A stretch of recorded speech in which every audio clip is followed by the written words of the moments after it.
चलिए गाइस, तो आज हम देख लेते हैं फॉर्मल चार्ज क्या होता है। तो चलो इसको स्टडी करते हैं, इसको रीड करते हैं क्या लिखा है। तो जो लुईस डॉट स्ट्रक्चर था आपका, उसमें क्या था, general do not represent the actual shape of the molecule. तो हमारे लुईस डॉट स्ट्रक्चर में क्या था, जनरल में सामान था, कोई भी जो है रिप्रेजेंटेशन नहीं होती थी एक्चुअल शेप की किसी भी मॉलिक्यूल्स के। सही बात है ये। तो हम क्या करते थे, थ्योरेटिकली बना लेते थे। जैसे हमने NO2 का मॉलिक्यूल्स बनाया, हमने थ्योरेटिकली बना दिया भाई साहब किस तरह से होता है। अब हमको ये थ्योरी पता है कि इसके बीच में बॉन्ड एंगल कितना होगा, या फिर इसकी इसकी जो लेंथ है वो कितनी होगी। तो ये हमें एक्चुअल कुछ भी नहीं बताता, ये सिंपली एक लिखने का, एक रिप्रेजेंट करने का तरीका था, इससे ज़्यादा और कुछ ये नहीं था, है ना। अब in case of a poly atomic ions, जब हमारे पास जब पॉली एटोमिक आयंस होते हैं, मतलब अब पॉली का मतलब ये होता है कि जब दो से अधिक कोई भी हमारे पास आयंस होते हैं, तो उसमें जो नेट चार्ज होता है वो possessed by the ions as a whole and not by a particular atom. तो जब हमारे पास दो से अधिक होता है, जैसा कि अभी ये था जिसमें कि ये NO2 था, तो इसमें क्या था कि हमने पूरे होल पे बताया था चार्ज, ना कि पर्टिकुलर पे बताया था। तो वो यहाँ पे ये बोल रहा है, किधर गया ये देखिए, कि पार्टिकुलर एटम, और it is however feasible to assign a formal charge on each atom. तो ये हमारे लिए क्या होता है, जबकि यहाँ पे बोल रहा है हाउ एवर, ये फीजेबल है, मतलब हो भी सकता है कि हम एक असाइन कर लें एक फॉर्मल चार्ज को किसी भी एक एटम पे। और जो हमारा फॉर्मल चार्ज होता है किसी भी एटम का, है ना, पॉली एटॉमिक मॉलिक्यूल्स और आयंस में बी डिफाइन एज, वो ये इस तरह से हम डिफाइन कर सकते हैं कि difference between the number of valence electron of that atom in an isolated और a free state and the number of electron assign to that atom in the Lewis structure it is express as. मतलब इसका ये है, यदि हमें formal charge की definition बनानी हो तो हम इस तरह से कह सकते हैं कि जो डिफरेंस है between the number of valence electron में ऑफ किसी भी एक एटम के इन एन आइसोलेटेड, जो कि वो आइसोलेटेड मतलब जो अलग है, या फिर वो फ्री है स्टेट में है, and the number of electron assign to that atom in the जो है लूज स्ट्रक्चर। मतलब हम ये करते हैं कि आपके पास मान के चलिए क्या है, कोई भी एक क्या है एटम है, तो एटम की हम ये देखेंगे कि उसके पास टोटल बैलेंसी कितनी है, और उसके बाद हम ये देखेंगे कि उस पर अभी इस समय कितना जो है इलेक्ट्रॉन्स वगैरह हमने शो किया है। तो उसकी डिफरेंस को ही हम इस तरह से बता सकते हैं, वो उसका फॉर्मल चार्ज होगा। तो हम किस तरह से फॉर्मल चार्ज निकालते हैं वो मैं आपको बता देता हूँ। तो फॉर्मल चार्ज जो निकालने का जो फॉर्मूला है, किसी भी ये जो है आपका सिर्फ लूज स्ट्रक्चर में ही एप्लीकेबल होगा। हम ये देखेंगे कि जब लूज स्ट्रक्चर में हमें फॉर्मल चार्ज कैसे निकालते हैं। तो फॉर्मल चार्ज जो है आपका इक्वल होता है किसके, वो होता है total number of valence electron in the free state. अब फ्री स्टेट जब रहता है वो, तब उसके पास कितना होता है, जैसे नाइट्रोजन है, तो नाइट्रोजन अपनी फ्री स्टेट में जो हम जानते हैं इसके पास जो आउटर इलेक्ट्रॉनिक कॉन्फ़िगरेशन होता है वो होता है 5 इलेक्ट्रॉन्स का। इतना हम शो करेंगे। फिर यहाँ पे माइनस किसको करेंगे, माइनस करेंगे total number of a non bonding या लोन पेयर इलेक्ट्रॉन को। मतलब कि ये जो है नाइट्रोजन ने अपने जो है लोन पेयर, मतलब कि इसके पास जब हम इसको रिप्रेजेंट करेंगे तो इसके पास जो हमारे पास ऐसे शो हो रहे होंगे कि ऐसे इसके पास हो रहे हैं कितने शो, ये हो रहे हैं इसके पास जैसे 6। तो जब ये 6 हो रहे हैं तो उसको शो करेंगे कि इसके पास कितने लोन पेयर हैं। तो देखो total number of a non bonding है जिसे हम लोन पेयर बोलते हैं, तो कितने यहाँ पे है, तो 1 2 3 4 5 6, तो 6 इलेक्ट्रॉन है इसके पास जो कि इसने बॉन्ड नहीं बनाया हुआ है। इतना समझे आप। फिर हम यहाँ से देखेंगे क्या, माइनस करेंगे हाफ ऑफ जो है total number of a bonding या शेयर इलेक्ट्रॉन है, और वो हम फिर उसका आधा माइनस कर देंगे क्या आपका, कि इसने कितने इलेक्ट्रॉन बॉन्डिंग में यूज़ किए हैं। तो जैसे इधर हमने जो मॉलिक्यूल्स देखा था अभी, तो यहाँ पे इसके पास जो था लोन पेयर तो एक था, बॉन्डिंग इसने कितने की थी, तो हम जानते हैं इसने जो बॉन्डिंग की थी वो कितने की थी, यहाँ से किए थे आपके 2 इलेक्ट्रॉन्स, और यहाँ पे इसने दिए थे कितने आपके, इधर दिए थे इसने 2 इलेक्ट्रॉन। तो इस तरीके से हम ये देखेंगे कि यहाँ पे हमारे बैलेंस कितना है, टोटल कितना है, और लोन पेयर कितना है। तो इन्हीं चीज़ों का यूज़ करके हम ये पता कर सकते हैं किसी भी एक एटम पे जो है फॉर्मल चार्ज या कितना उस पर चार्ज होगा, नेगेटिव पॉजिटिव जो भी है, वो हम पता कर सकते हैं। सिंपल ये मेथड है। तो अब ये तो था कि भाई साहब फॉर्मूला ये होता है। अब हमको जो है इसकी वैलिडिटी भी देखनी होगी कि भाई साहब ये किस तरीके से वर्क करता है। तो देखिए इन्होंने उसी चीज़ को समझाने के लिए क्या लिया है, एक हमारा एग्जाम्पल के रूप में इन्होंने एक मॉलिक्यूल्स लिया है, जरा उसका देखते हैं किस तरह से निकलता है। तो सबसे पहले तो हम यहाँ पे देखेंगे कि जो काउंटिंग करेंगे ये सब बेस्ड ऑन होगा किस पे, एक अजम्पशन पे कि that the atom in the molecules में ऑन कर रहा है एक electron of a each share pair and both the electrons of a lone pair. मतलब कि हम ये जो है मान के चलेंगे कि जो हमारा मॉलिक्यूल्स है वो ऑन कर रहा है एक इलेक्ट्रॉन को एक शेयर पेयर से, और जो दोनों जो हैं उसके इलेक्ट्रॉन वो एक लोन पेयर की तरह वहाँ पे है। तो ये मैंने आपसे ऑलरेडी बोल चुका हूँ कि हमारा यदि दो इलेक्ट्रॉन हो रहा होगा तो उसको हम सिंपली लोन पेयर करके कहेंगे, और यदि उसके पास एक ही हो रहा है तो वो सिंपली एक ही हो जाएगा। यहाँ से देखिए क्या हो रहा है कि लेटेस्ट कंसीडर करेंगे हम एक ओजोन का मॉलिक्यूल्स आपका, जिसे हम O3 भी बोलते हैं, ये आप जानते हो। यहाँ से जो लूज स्ट्रक्चर बनेगा O3 का वो किस तरह से ड्रॉन होगा, आप देखोगे यहाँ पे किस तरह से होगा कि O जो हो जाएगा यहाँ पे आ जाएगा ये, इसके पास ये आ जाएगा, आपके दो इधर इलेक्ट्रॉन्स आ जाएंगे, यहाँ पे इस वाले की तरफ भी डबल बॉन्ड बन के यहाँ पे चार आ जाएंगे, और ये जो है आपका एक लूज की रिप्रेजेंटेशन है। ये हमको क्या है, ये हम बना भी सकते हैं और ये हमको गिवन भी रहेगी, है ना। तो ये मान के चलिए हमें ये गिवन है। अब हमें क्या करना है वो जरा देखिए, ये हमारे पास लुईस की जो है पूरा एक स्ट्रक्चर है ओजोन का। यहाँ से जो एटम है हैव बीन नंबर्ड हमने किए हैं कि ये जो हमारी फर्स्ट ऑक्सीजन है उसको हमने फर्स्ट दे दिया, फिर इस वाले ऑक्सीजन को हमने 2 दे दिया, इसको हमने 3 दे दिया, इस तरीके से हमने इसको नंबरिंग कर दी। ये नंबरिंग करने से हमें ये पता चलेगा कि हम फॉर्मल चार्ज जो निकाल रहे हैं वो किस ऑक्सीजन का निकाल रहे हैं।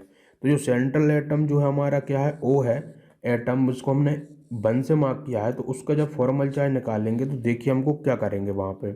सिंपल हम पहले तो लिखेंगे जो बैलेंसी है उस ऑक्सीजन की वो कितनी है, वो है हमेशा हमारी 6। मतलब कि ऑक्सीजन के पास कितने होते हैं, 6 इलेक्ट्रॉन उसकी बैलेंसी होती है, इसलिए हमने यहाँ पे 6 लिख दिया। अब हम देखेंगे कि यहाँ पे जो आपके हैं लोन पेयर जो हैं, तो यहाँ पे उसने जब लोन पेयर वाला इसके पास हम बोले हैं जो नॉन बॉन्डिंग इलेक्ट्रॉन है वो कितने, तो हमको दिख रहा है यहाँ पे नॉन बॉन्डिंग जो इलेक्ट्रॉन के पास दिख रहे हैं हमें, वो कितने दिख रहे हैं, 2 दिख रहे हैं। तो यहाँ से हमने ये -2 कर दिया। अब इन्होंने बोला था आपको हाफ क्या करना है कि इसने कितने जो है बॉन्डिंग किए हैं। तो बॉन्डिंग निकालने के लिए मैंने आपसे ऑलरेडी बता चुका हूँ कि यदि आपका डबल बॉन्ड यहाँ पे बन रहा है तो यहाँ पे कितने हो जाएंगे आपके जो हैं 4 इलेक्ट्रॉन आपको बताना है, और सिंगल है तो आपको 2 इलेक्ट्रॉन बताना है। तो यहाँ पे बॉन्डिंग जो है इसके बीच में कितनी है, 6 इलेक्ट्रॉन की है, तो हमने वो जो है यहाँ पे ये देखिए 6 लिख दिया। 6 को हमको क्या करना है, आधा करना है। अब ये आधा करने का सेंस ये है क्योंकि जब ये बॉन्डिंग में यहाँ पे जो देखो 1 2 3 मतलब कि 4 और ये आपके 5 और 6, तो आधा करने का ये सेंस है कि इसके पास जो इसने इलेक्ट्रॉन किए होंगे वो 2 इलेक्ट्रॉन और ये 1 इलेक्ट्रॉन 3 ही किए होंगे, इसलिए यहाँ पे हम हाफ इसका लेके चलते हैं, इसलिए हमने यहाँ पे हाफ लिख दिया। और यहाँ से 6 का हाफ करेंगे 3, और ये सारी की कैलकुलेशन है और आपके पास निकल के जाएगा +1। तो यहाँ से हमें ये पता चला कि इस ऑक्सीजन के पास जो चार्ज है या फॉर्मल चार्ज है वो +1 है। अब मान के चलिए हमें निकालना हो इस ऑक्सीजन के पास कितना जो है चार्ज है सेकंड वाली के लिए, तो वो हम कैसे निकालेंगे। तो यहाँ पे हमने क्या किया, जो एंड ओ एटम जैसे मार्क 2 से किया उसका हमको निकालना हो, तो यहाँ पे सिंपली वही फॉर्म फंडा है कि सबसे पहले तो हम देखेंगे कि जो ऑक्सीजन के पास बैलेंसी कितनी होती वो होती है 6। फिर हम देखेंगे कि इसके पास जो है अभी नॉन बॉन्डिंग इलेक्ट्रॉन कितने हैं, तो नॉन बॉन्डिंग इलेक्ट्रॉन इसके पास कितने हैं, ये देखोगे 1 2 3 और 4, 4 इसके पास नॉन बॉन्डिंग है, मतलब कि इनका इसने बॉन्ड बनाने में यूज़ नहीं किया है, तो इसको हमने लिख दिया -4 करके। अब हाफ हमें करना है कि इसने कितने बॉन्ड बनाए हैं उनका। अब बॉन्ड इसने देखिएगा जरा, तो 1 2 3 4, यहाँ पे ये पूरा का पूरा आपको ये लेना है, तो यहाँ पे 4 इलेक्ट्रॉन्स है, तो ये 4 इलेक्ट्रॉन्स का आपको आधा करना है, तो आधा करोगे तो ये आपका लगभग कितना 2 आएगा। तो यहाँ से आपका इसको जब करोगे माइनस वगैरह सब करके, तो यहाँ पे ये आपका जो आएगा वो 0 आ जाएगा। अब ये 0 सेंस आने का क्या मतलब है, इसका ये मतलब है कि इसके पास भाई साहब कोई भी चार्ज नहीं है, ये न्यूट्रल है, इसका ये सेंस है। अब इसी तरीके से जो हमारी मार्क 3 हमने किया उसका हम निकाल लेंगे, वो भी मैं आपको बता देता हूँ कैसे निकालेंगे, तो यहीं पे निकाल के बता देता हूँ मैं आपका क्या होगा। तो यहाँ से देखोगे ये जो ऑक्सीजन है आपकी, उसके पास जो हम जानते हैं 6 तो होती है इसकी बैलेंसी, इसके पास नॉन बॉन्डिंग इलेक्ट्रॉन कितने 1 2 3 4 5 और 6, तो -6 हमने कर दिया। और माइनस आपको करना है हाफ किसका जो है, इसने बॉन्डिंग कितना किया, तो 1 और 2, तो 2 इलेक्ट्रॉन आपको यहाँ पे लिख देना, इसकल 2 आपको करना है, तो कितना आएगा देख लीजिए ज़रा।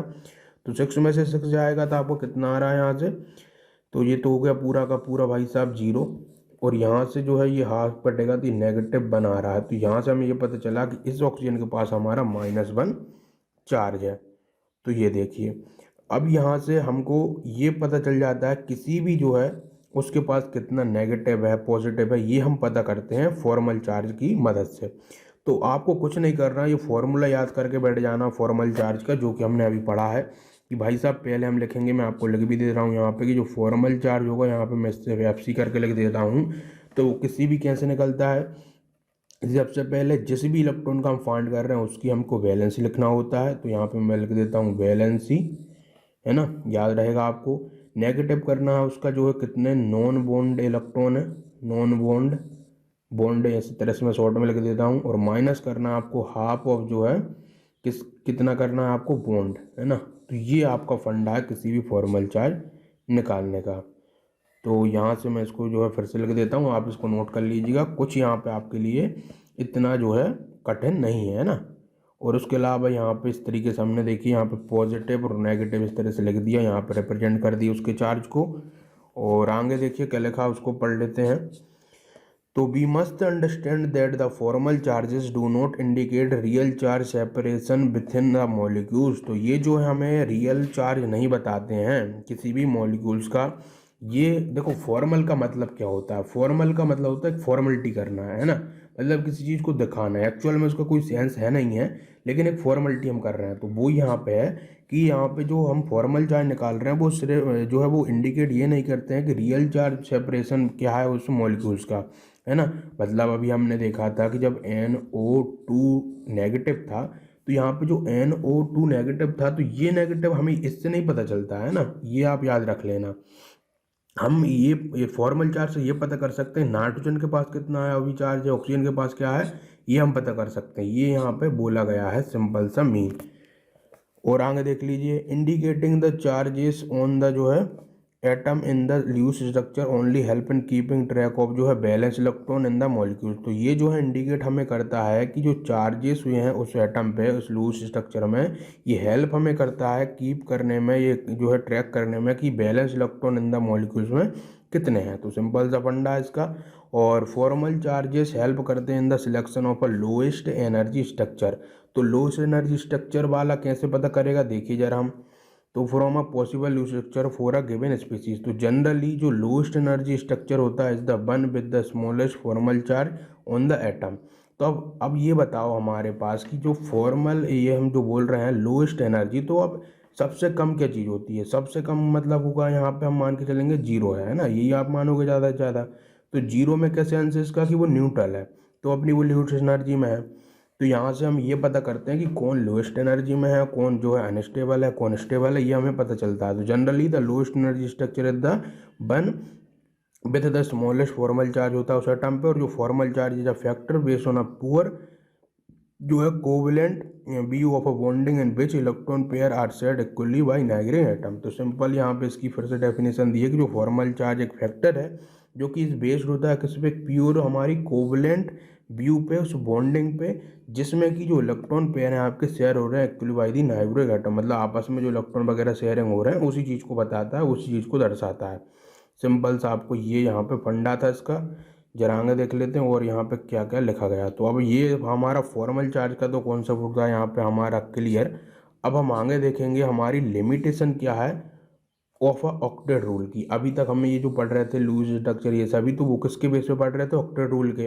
अब ऑक्टेट रूल कहाँ पे जाके बिल्कुल ठप हो जाता है वो हम चीज़ देखेंगे अब आगे 4.1.5 सेशन में। तो सेशन में इतना ही रखते हैं, यदि आपने पूरा देख लिया तो लाइक करके जाइएगा और इसको शेयर भी जरूर कर दीजिएगा। और इस पे बेस यदि आपको क्वेश्चन चाहिए तो हमें आप कमेंट बॉक्स में बताइए कि हमें जो हमारा फॉर्मल चार्ज निकालने पे डिफरेंट आपको क्वेश्चन चाहिए तो हम उसकी वीडियो आपको बना के दे देंगे। तो इस लेक्चर में इतना ही रखते हैं। All the very best.